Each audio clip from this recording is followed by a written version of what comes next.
Tomorrowland. I've been filming for 10 seconds and I'm already distracted. It's July, which, aside from being terrifying, means that it's time for a June wrap-up. We all know what a wrap-up is, so I'm just gonna start talking. The first book I finished in June was Things in Jars by Jess. This is set in sort of Victorian London, and it's about a lady detective named Bridie Devine who is hired to find a missing child named Christabel, who is said to have like strange physical features and mysterious abilities. And this sends Bridie into the dark world of circuses and freak shows and anatomy collectors. Also, there's a ghost romance.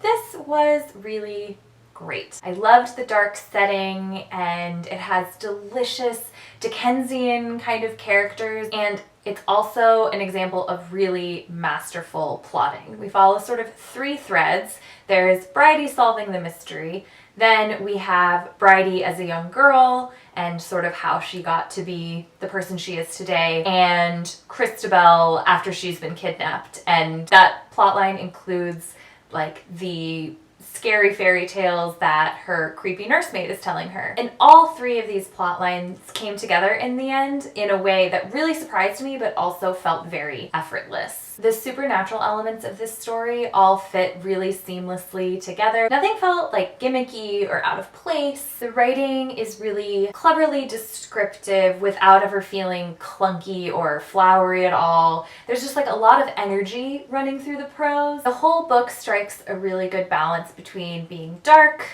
how many times can I say dark in one video, and playful. Of course, you can't really do Victorian England without looking at class, and this book does a really good job with it. The character of Bridie was orphaned as a child in Ireland, and she had a really colorful upbringing as a result of that. She spent time as a grave robber's assistant and also a gentleman doctor's apprentice. So I think because of that past, she can move really seamlessly between these worlds. So we get really fleshed out depictions of rich and poor characters alike. This book also makes some really interesting comments on gender. For example, Bridie's best friend is a 7-foot tall bearded lady, and so it's really interesting to see how she moves throughout the world. Bridie also often dresses as a man so that she can enter male spaces, such as the medical college. And the book talks a lot about how much easier it is to exist in this world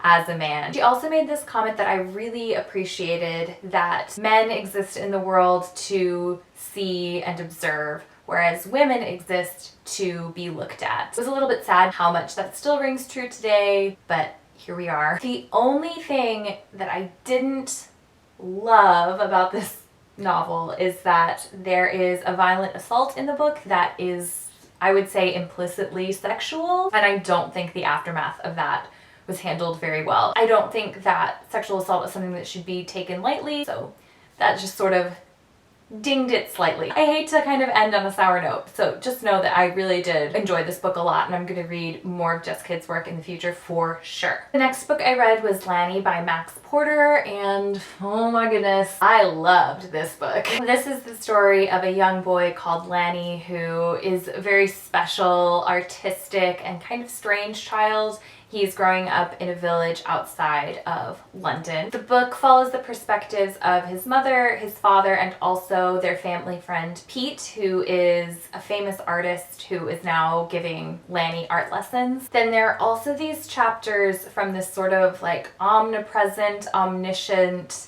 malevolent creature called Dead Papa Toothwort, who is sort of like a fairy or green man kind of character from local legend in the village. Dead Papa Toothwort kind of lurks in the shadows of this community. He has been there forever, so he knows what the land looks like before people came there, and he comments on sort of how humans have affected the landscape in good and bad ways. His chapters are very chaotic. You get a lot of things that he overhears, snippets of conversation from the village. That was just a really interesting sort of twist on this. The book really kicks off when Lanny goes missing one day, and so of course everyone, the parents, the police, everyone in the village are looking for someone to blame and someone to hold responsible. Of course, as often happens, blame just sort of gets sprayed everywhere.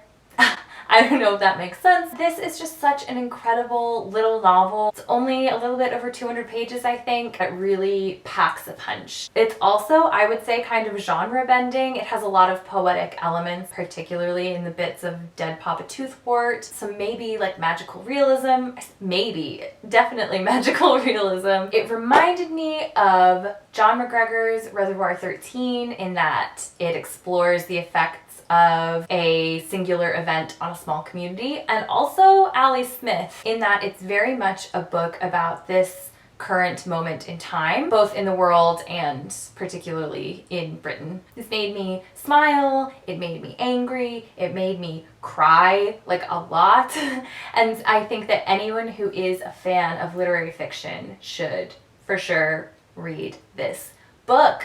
Read it. Just do it. You won't regret it. Maybe you will. I don't think you will. The next book I read was In a Dark, Dark Wood by Ruth Ware. If you watched my little weekend reading vlog that I posted a few weeks ago, you'll know that I picked this up because it was like a really rainy, gray, hot, muggy summer weekend, and it just like really put me in the mood for a thriller. And I just wanted to like curl up inside and read something spooky. So I went to the library, and because Ruth Ware like often shows up on sort of best thriller writers lists, I thought that one of her books would be a safe bet, so I picked this. Anyway, tangent over. It's about a woman named Nora who out of the blue gets an invitation to the hen do of her high school best friend, whose name is Claire.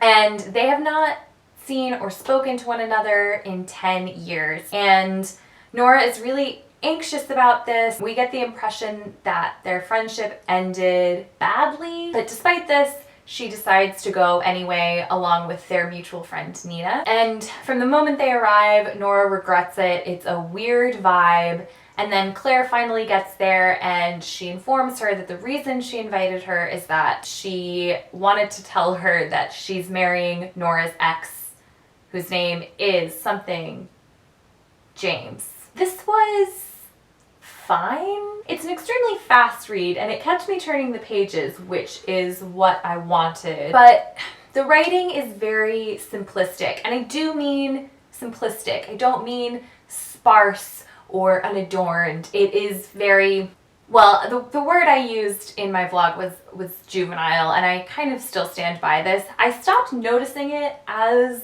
the book progressed, but that doesn't necessarily mean that it got better. It just means that I got over it. None of the characters were particularly well drawn, the exception maybe being Nina, who wasn't a particularly round character, but she was funny and had some punchy lines of dialogue. Also, weirdly, even though they're all supposed to be in their mid to late 20s, their dialogue distinctly had the flavor of middle-aged women. Nora, the narrator and protagonist, particularly did not stand out. She just sort of seems like a beige outline, and her only real trait is that she's still in love with her high school boyfriend, who again she has not seen or spoken to in 10 years. I just didn't find that particularly believable. I do think past relationships can like stick with you for a long time and affect your future relationships for a long time, but you're not going to still be in love with that person. The atmosphere at the hen do was really well done. It's like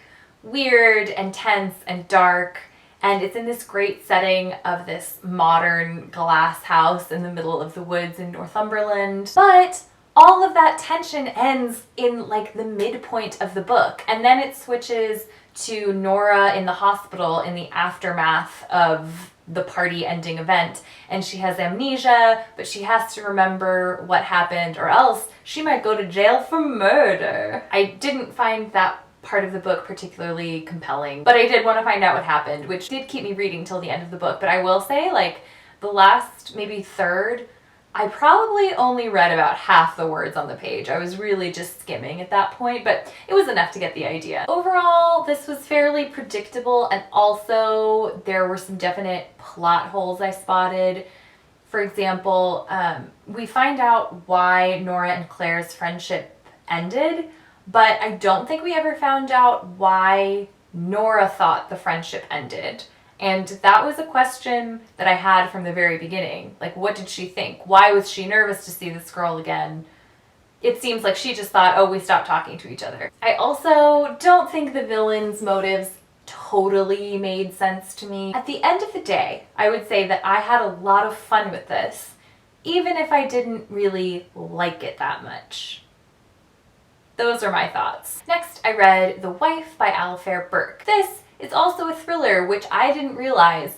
It is billed as a thriller, but for some reason I just thought that that was a lie and that it was going to be a domestic drama. I would say maybe it kind of sits at the intersection between those two genres. This follows Angela, who's married to Jason, who is an economics professor, I think, at NYU, who over the past few years has become a really high-profile author and like liberal political pundit, which has made them extremely wealthy. The story begins when one of Jason's interns accuses him of sexual harassment, and because he's so famous, it kind of blows up into this media circus. I thought this part of the book was extremely well done. We see Jason through Angela's eyes, and she really admires him. She sees him as this wonderful person, and we also get his side of the story right from his mouth. But at the same time, there's a sort of second perspective from the female detective who's handling the case.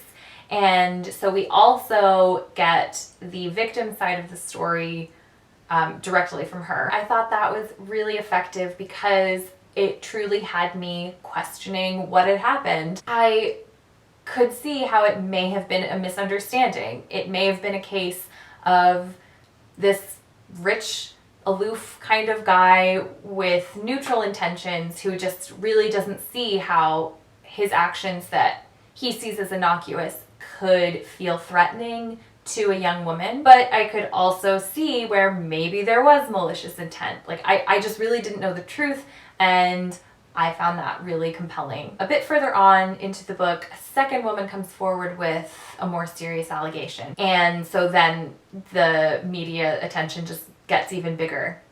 And Angela and her son have a very dark and traumatic secret in their past. And Angela starts to really fear that this is going to be discovered and that they're going to end up being thrust into the limelight, which is something that she really, really doesn't want. Angela as a character goes on a journey from believing in her husband wholeheartedly and thinking he's the perfect man to a point where her trust in him really starts to waver, and she even looks back at incidents between them in the past and starts to question his behavior towards her. And several times throughout the events of the book, she goes back and forth between believing him and not believing him. I found this internal conflict way more interesting than the big, like, thrillery twists. So for me, this book sort of went downhill at the very end a little bit, but I think that's just personal taste rather than actually an indictment on this book. I actually have a lot of thoughts on the ending, so if you've read this and also like have thoughts, please send me a DM, because I just really want to have a discussion about where this book ended, but I obviously I can't do it here because I don't want to give too much away. So anyway, DMs, me, you, please, let's have a chat. The next book I read was My Puny Sorrows by Miriam. I talked quite a bit about this in my France vlog, so I'm going to try to keep this short, but as you can see, I'm not very good at not saying too much about things. Brevity may be the soul of wit, but it is not my forte. My Puny Sorrows is about two sisters named Elf and Yoli who were raised Mennonite, but have since left and led secular adult lives. Yoli is the younger sister and she's the narrator, and her life at this point is kind of a mess. She's a YA author whose books have just steadily declined in popularity. She has two kids by two different guys and she's going through a nasty divorce. And on the other hand, Elf seems to have everything. She is a world-renowned pianist. She has a lot of money, a gorgeous house, and a perfect partner. But the book begins as Yoli is visiting Elf in the hospital after, I think, her second or third attempt on her own life. Elf kind of goes against stereotypes or maybe some preconceived notions that we might have from a lot of narratives around depression and suicide, because even though she has survived these attempts on her life, she still just very much wants to die. She doesn't take her meds. She is really resistant to speaking to therapists because she doesn't want anybody to try to convince her not to die. And that's something that I really struggled with, but I do think that it's some people's truth, and it's important to see that degree of depression represented. Miriam Toews is just a gorgeous writer. This book, a lot like Women Talking, which I read earlier this year, it punches you in the gut, but it also cradles you like a tiny baby in a soft blanket and kisses you gently on the forehead. It's poignant, but it's also sharply funny. It's about sisterhood, it's about motherhood, it's about death with dignity, and it also investigates how oppressive patriarchies can affect people's mental well-being even in the years after they have left the community. I had the pleasure of attending a Miriam Toews event in France a couple weeks ago, and she was raised Mennonite, and I can tell that this is really close to home for her. She is very critical of the Mennonite power structures, not the religion so much, because she still sees a lot of beauty in it, but the way the communities are run and the way men treat women in these communities. I also learned from that event that this book is tragically quite close to events that occurred in Miriam Toews' own life, and so that just makes it all the more heartbreaking, really. This is one of those books that, like, I feel kind of weird saying I enjoyed it, but I'm really glad that I've read it. And the sixth and final book that I read in the month of June was Daisy Jones and the Six by Taylor Jenkins Reid. I put in a library request for this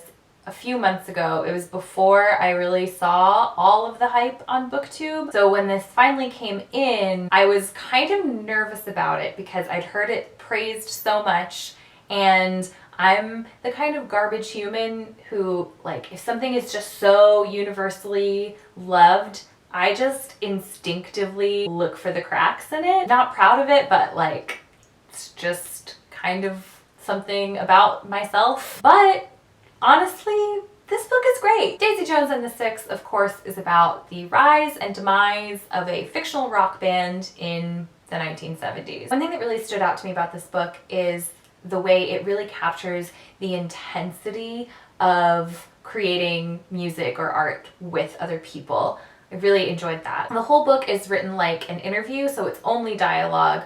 That kind of structure doesn't really leave a ton of room for, you know, like beautiful prose or rich descriptions. Even so, I think she really managed to paint a really fully realized picture of the music world in the 1970s. I never felt like I couldn't envision a setting or a character, and I think it's pretty impressive that she managed to do this entirely in dialogue without it ever seeming unnatural. And also, all of the characters just had really distinct voices that were maintained throughout. I never felt like it tripped up at all or any of that. Do I think that this is the best book ever?